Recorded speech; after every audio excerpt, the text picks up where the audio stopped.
So I'm in the university now studying. Lots of research has been done by several companies when it comes to smart home security. That's what I'm calling it. If you have a pet, say a dog, someone gets inside your home and steals your dog. In many cases, 60%, 70% of the cases, that dog is sold as a fighting dog. A writer, Sam Shepard, True West, one of the characters in it, Lee, he talks about a dog, a fighting dog. You don't want your dog to be stolen from your home and then resold on the market as a fighting dog. Now, do you? Just a note. All right. Good morning, everybody. Just wanted to get into my smart home technology dress. This uniform here. Now there's a design behind everything I do. And the vest is there to give kind of like a security kind of feel. Got the professional tie going. Using kind of the stylish checker kind of outfit. And then you've got the gray pants. Kind of a Batman look a little bit. You know, someone that cares about your smart home technology. And also, glasses. Gives me kind of the nerdy look. And I can go this way, professional GQ kind of thing.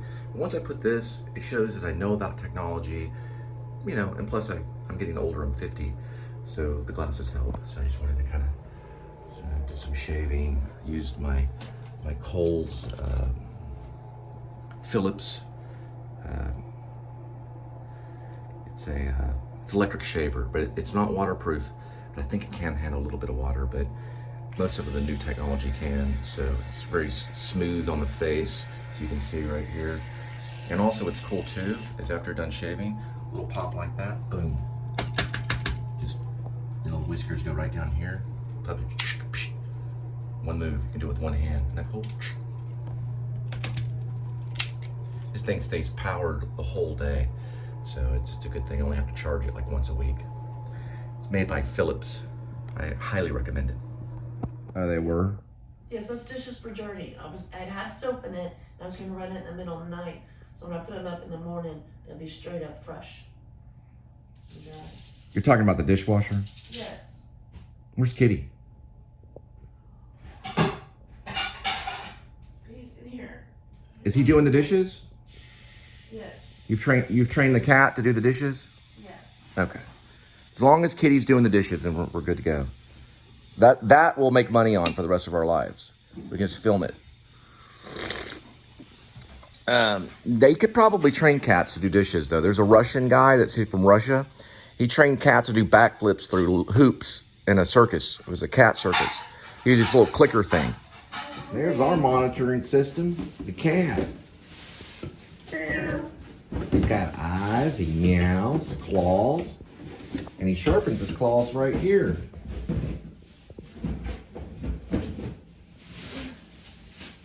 On the scratching pad. Got himself a little condo right here, a little cat condo. 2 levels, bottom floor to top. And his whale shark tunnel that he can crawl in and play and exercise. That's the thing he smells. It's called catnip. Looks like a little squid. Right, kitty? Having fun. Brought to you by Bud Eyes. Well, bye, kitty. You have a good day with your bowl. There, this little bowl right here. Used to have a little bell in it.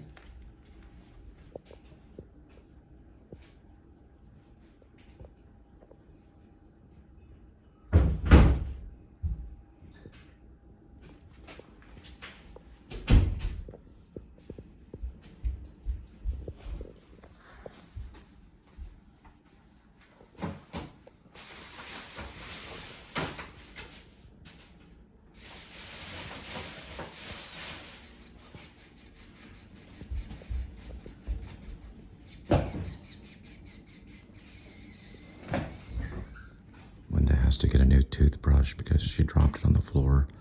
She brushes her teeth in the car.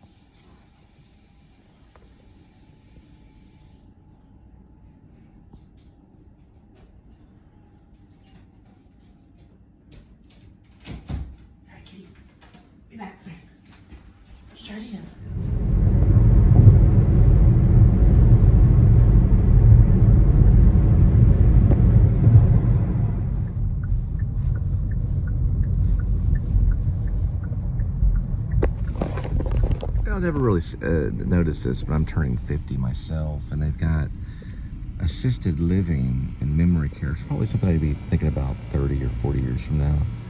It looks pretty good. You know, this is kind of like where we're all kind of going eventually, you know, when we get up into our 80s and 90s. I got 20 years to think about this. You know, they got good air conditioning right here, nice little windows. Assisted living means they got people there that can help them and things like that. And this is all something our country needs to start preparing for, to help the elderly transition into what's called final stages at the end of retirement.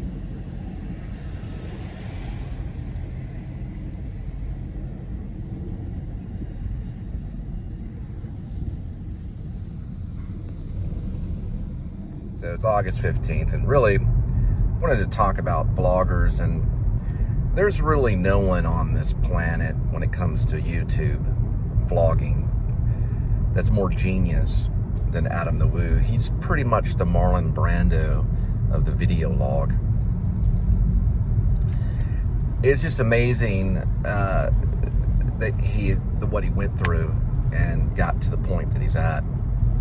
And what you're watching, why the show is so entertaining, because the show is highly entertaining, it's because you're watching someone create an international show or vlog, because you know, you used to always say vlog over, that works, and you see the results of it. You know, it's like 50,000 views, or, you know, 60,000 views, and he's just vlogging, you know, his experience on American Airlines or Delta Airlines or Walt Disney World, or, you know, wherever he goes, San Francisco. He just creates the show as he goes, you know. It goes all the way back to the Renaissance times, where the jesters were going around with the bell, ringing the bell in front of you, you know, shaking the bell and giving out this poetry, you know, that people understood as entertainment and would stop and listen to. You know, if you ever go to Waxahachie's Scarborough Fair, you know, it goes all the way back to that kind of nature. Only he's using modern technology, as in, you know, a Canon PowerShot G7 Mark II. That's what I'm guessing it is. Something of that nature. But it's hard to compete with genius. You know, as an actor, I had to compete with the best. Dustin Hoffman, Jake Gyllenhaal. I was on set with all these kind of guys like Jim Carrey. And they're all genius too. And, you know, it's a different medium, because they have hundreds of people on set that are all professionally certified to capture these moments in cinema history. Like The Majestic is a movie. I was in that. A little moment of it. I was only in a few seconds of it, but I was a background artist. But they have a whole crew.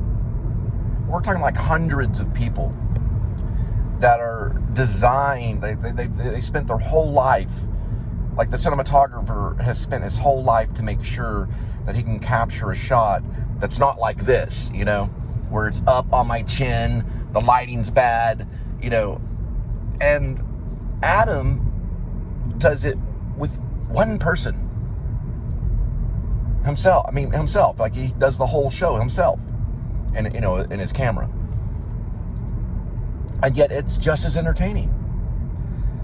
And you'd have to be genius to be able to create a show that has 50,000 views. You would have to be a mad genius if you're doing it off your phone, you know, like Scott on Tape does it sometimes. And like they create these shows themselves with a device like a camera and a little bit of editing equipment. And they can butt heads with anyone in Hollywood, you know, when it comes to entertainment value. And they don't all, people in Hollywood, movies don't always get 50,000 views. A movie doesn't always become that successful. Yet they have this whole guild of actors and screenwriters and cinematographers and lighting people and sound guys. And then they've got the, you know, producers that are putting millions of dollars in it. And this guy just picks up a camera and gets in his van, entertains the whole world. It revolutionizes the whole idea of the video log, which was a new idea that came out of YouTube. I remember when I first got on YouTube, I think it was like 2010, 2009. I think officially it was 2009, because my first channel was Pigeon 1, and I'm trying to do a feature film, you know, just kind of mimicking the Hollywood classicism, you know. until I realized what a vlog was, which was only like maybe 3 or 4 years ago. I just thought it was just interesting, I was watching one of his shows the other day. It was American Airlines flying around. Like, this is highly entertaining. Why is this entertaining? And that's what I ask myself when I see some of these things, But anyway, I just thought it was interesting.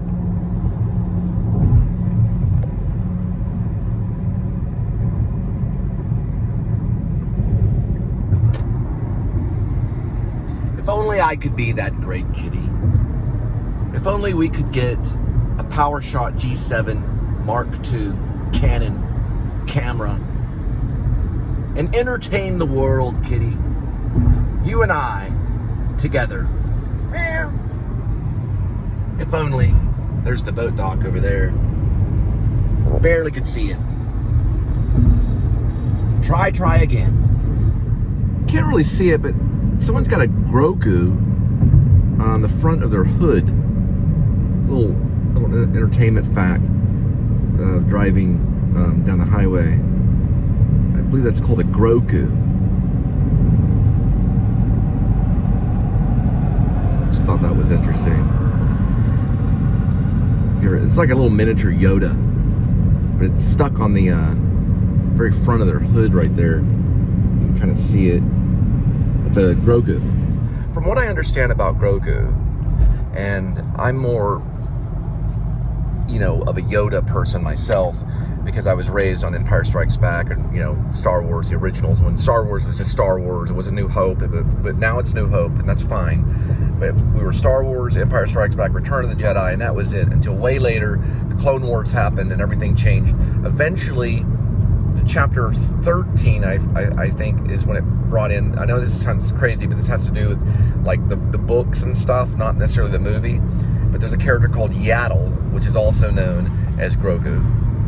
And Grogu is a baby Yoda that was a target of a fallen galactic empire.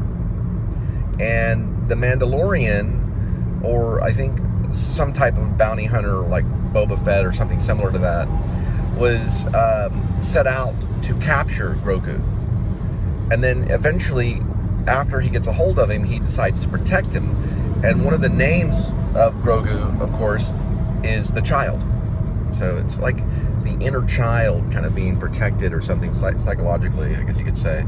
But it's interesting. It's an interesting story, Grogu. I'm learning about it. I just read some stuff on Wikipedia, so that's probably why it's all wrong right now. But I'm trying to learn about Grogu. Like the whole aspect. Is it miniature Yoda? Is it Yoda beforehand? But I think it's just known as like a baby Yoda. But very strong in the Force and raised in a Jedi temple.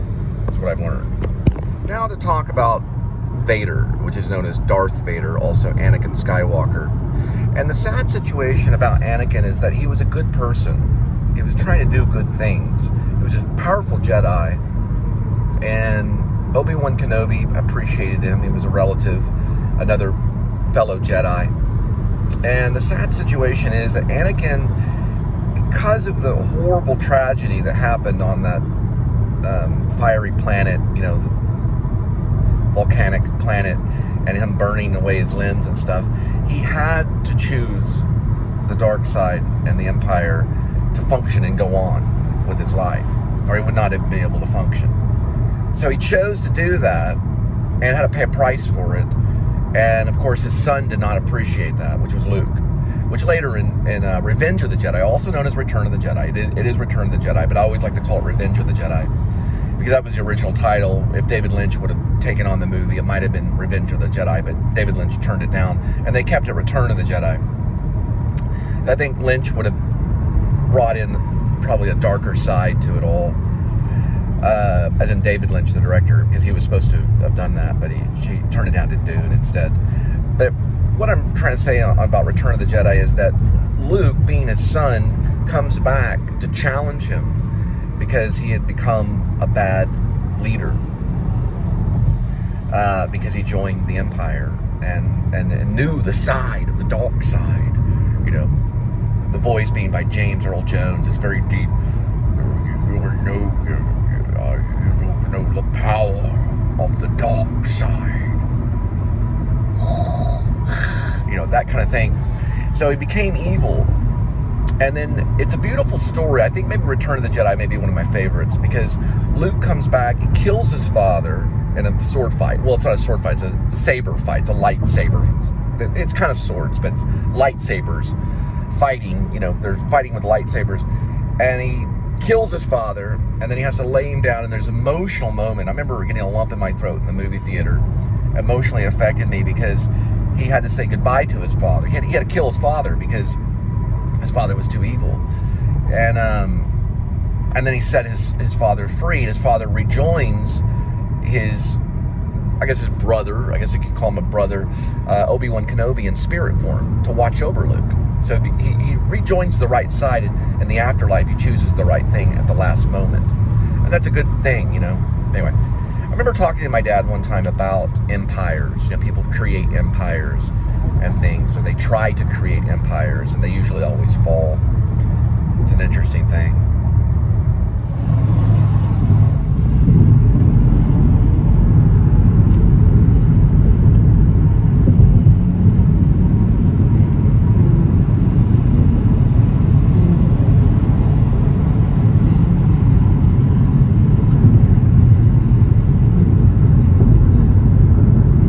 It's a really old post office right there from 1931. It went into business in 1933.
Now we go get Linda, and we got an early morning start tomorrow. Mostly right now it's pretty much door-to-door sales.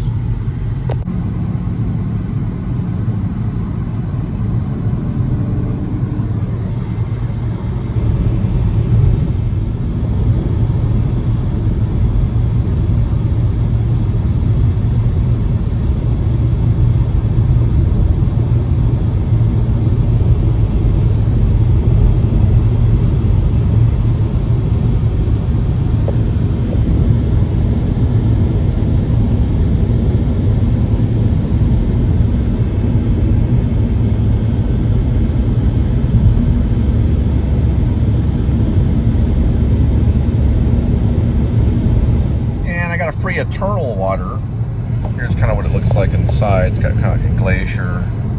And it's basically naturally alkaline, or whatever that is. So it's some kind of special water. It's got mountains on the back of it and stuff like that. Looks pretty cool. Eternal. Brought to you by Eternal Water.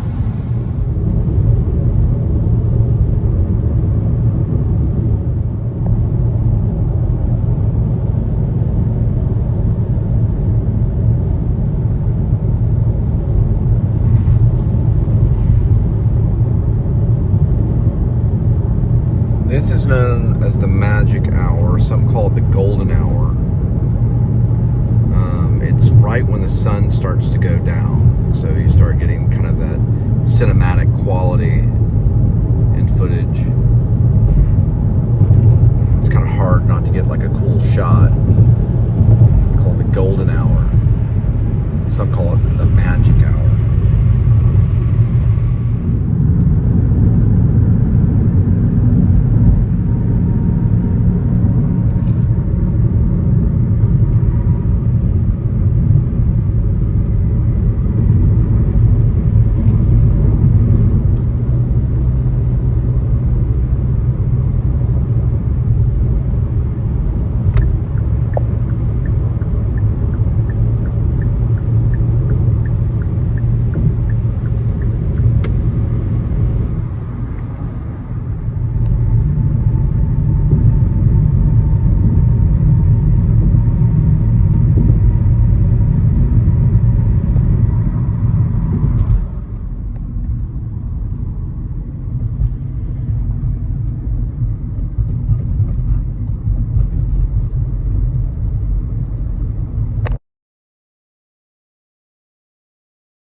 These headlights are always going out right here. Yeah, I know.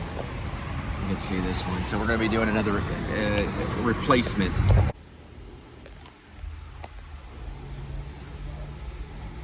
Like $18 right here. Changed it before. Now with the Kia Fortes, the trick, you can see this one's missing. That's a high beam miss in the back of it, is getting this off without it dropping. That's the trick. And it's very difficult to do. Because when you're uninstalling it, it has pressure in it. And when you're screwing it, it's actually, you don't want to drop it down in there. So that's the first thing. I'm changing that light up there. You can see the difference, and the right side, it's easier to basically access. The left side, it's harder. Okay, through the grace of God, I was able to get that out and still keep it in my hands, and the light's off on it. Well, the light's not off, but the camera light is up. Okay, so I was able to activate the camera light so we can see it. That's what it looks like. You don't want to drop it in here, and then when you reinstall it, you want to do it. So what I always have a trick, if you ever watch my vlog, is I open this and I put it right here. That way you don't forget it. She's on the phone with Mom. You don't forget it right there. So I put it right there. All right, and here's the light. And I got a little bit of stuff on my hands, so I'm gonna spray my hands down. Okay, so we do have it out. So the next step is to detach this bulb and then reattach the new bulb. Okay, and she'll be controlling the light. So it's the actual, yeah, it's actually out. You see where it's out right there? This should be the right one, because I think you sold this one. Yeah, it's already out. You already have the bulb out? Yeah, this is the new one right here. Yeah, where's the old one? The old one is put up. Yeah, I put it up. That's the actual new one. Can I see the old one? Yeah, we can get it. You put these in, you don't touch this actual bulb. No, I try not to. I try not to touch the bulb at all. The only thing is that, do you see where the wire is? Mm-hmm. Okay, so you put it in there first before you connect Before it? I plug it in. Okay. Because otherwise it's a pain in the ass. Otherwise it's what? A pain in the ass. Oh. To be blunt. Right, so this O'Reilly Auto Part guy is a genius. He was able to get the light in there. Now we got to get the hard part, which is this thing clipped in there. All right, so she's got her light. She's using her camera light. So we've got 1-point lighting. We're going to switch over to 2-point lighting. Now we have what's called 2-point lighting. My light from this camera and her light here. So you can actually see the lid that's on there. Now I'm gonna turn the car on. Double check. Stand back, sweetie. Okay, turning the light on. And it took about 10 minutes to do. It's very difficult to get it in there, but we were able to do it for $18, and he, of course, helped. He's gonna get a free burger later on. All right, give me 5. All right. Known as a halogen bulb, and you can kind of see, where it burned out and stuff, and they don't last that long, so I don't know. The LEDs are $100, these are $18.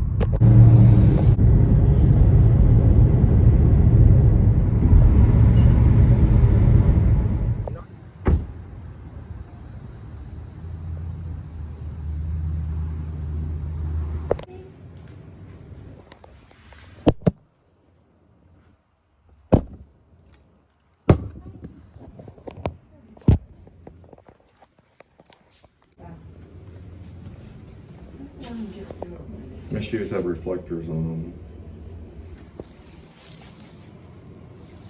Is he still out there? He's stretching. Is he stretching? Hey, kitty. Kitty, can you hear us? Kitty.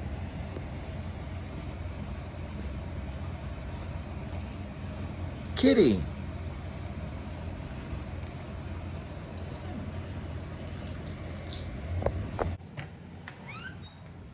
There we go, kitty.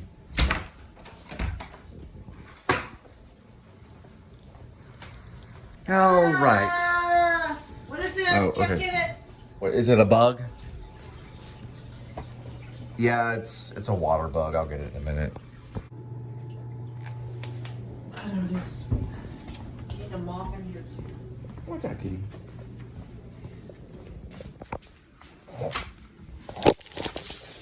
All right, gotta start cutting it kind of short.